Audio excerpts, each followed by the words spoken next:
Greetings and blessings, blessings and greetings, blessed souls. I want to pull out a little point from this week's Torah portion by Vayetze, because every Torah portion has matters of prophetic significance, matters which can arouse one's love of the Creator, matters which can arouse one's fear or sense of not wanting to break the connection with the Creator. And in other parshas, there can be an emphasis of the attribute of humility. Well, in this week's Torah portion, at the beginning, we see a tremendous expression of humility by none other than Jacob, Yaakov HaNavi, Jacob the prophet. At the beginning of the Torah portion, we see that Jacob, Yaakov, had a dream, and in that dream, he saw angels of God ascending and descending. And there the Almighty was standing over him and declared, I am the Eternal, the God of Abraham, your grandfather, and the God of Yitzhak. And therefore he was given a promise of the land that he would lie on. He was lying on that night, or sleeping upon that. It would be an eternal inheritance for him and his descendants, which are the children of Israel, the spreading out of the descendants.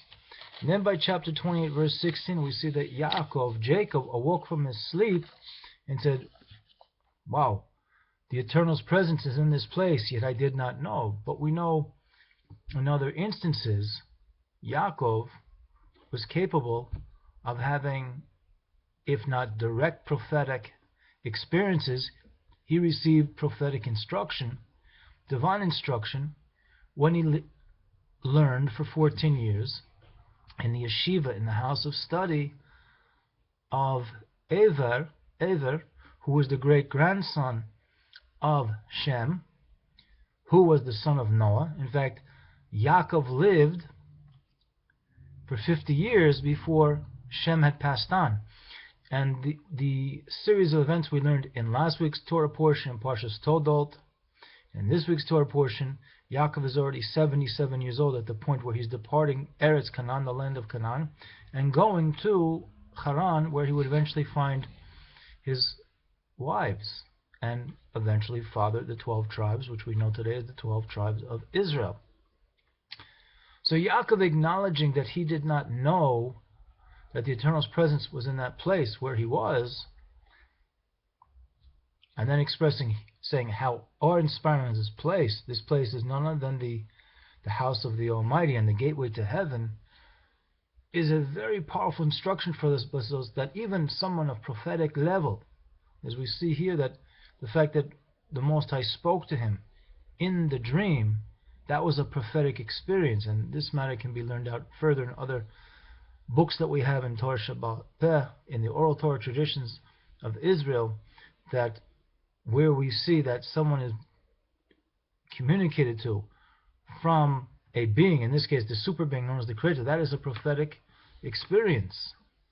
And yet upon waking from that prophetic experience, the prophet Jacob, Yaakov, says, I didn't really know that the Eternal's presence is in this place. So I'm saying down to our level, those of us, I speak of myself before anyone else who is not a prophet, and I'm assuming by the time this video is seen by others, I'll be speaking to other people who are not prophets, but all blessed and anointed with a divine image, Tzelem Elokim, and a soul that resides in the mind, resides in the other parts of the body after it's dispersed out from the mind and the heart,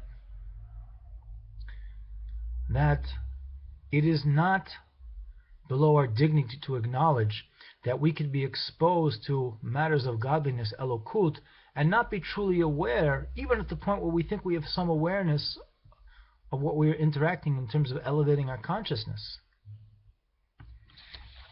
And going back to this week's Torah portion, where Yaakov then made a vow to the Creator, saying that if the Creator is with me and protects me on the way where I'm going, which he'd be going to Haran, and gives me food to eat and clothes to eat, and I return in peace to my father's house, the idea that Jacob requested the idea of returning in peace. Now, he asked for his physical bounty be provided for, and there is a Hasidic discourse that was delivered by the Lubavitcher Rebbe, Zchus Yagaleno, in Tafshin Lamed Ches, that Yaakov was asking not just for physical clothes and physical food. He was asking also for spiritual food and spiritual clothing as he was about to embark on his journey to live among his relatives who were also Semitic. Lavan was a descendant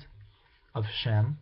So we see that not all the descendants of Shem turned out to be so righteous, because the Torah portion will relate that Lavan was actually quite underhanded with Yaakov. But that's just a side point just to bring out. That Yaakov requested the idea of returning in peace. Now, was Yaakov a peacenik? Was Yaakov a hippie just saying, hey, I want peace, man? No. Yaakov Avinu as a prophet realized that peace is an attribute of the Creator, which is also documented in the book of Judges, chapter 6, verse 24, which I'd like to read the verse in Hebrew and then share it with you in English. Vayiven sham Gidon mizbeach l'Adonai vayikro lo Adonai shalom ad hayom hazeh odena ba'afrat avi ha'ezri. That Gideon built an altar there to the Almighty Creator and called it Creator. Hashem is the source of our peace. And until this day, this altar is at the Opera of the Abi Ha'ezrite.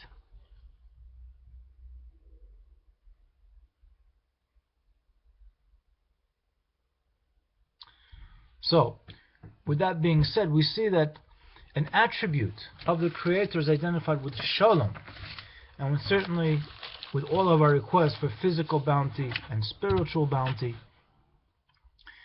Last but not least, we should make that request, blessed souls, not out of weakness, but for recognizing this is an attribute of the Creator of peace, that He is the source of our peace, of Makor Shel Shalom. So may we be blessed and anointed to experience this, the revelation of this attribute of the Creator, Shalom, until it manifests that the whole world will be in a manner of Darki Shalom, Darki Noam, in a pleasant way, in a peaceful way, in preparation to be greeting not only Mashiach Tzidkenu, our righteous Messiah, but also the Gula Mitzvos Hashlema, the complete and final redemption. L'hamshich, to be continued.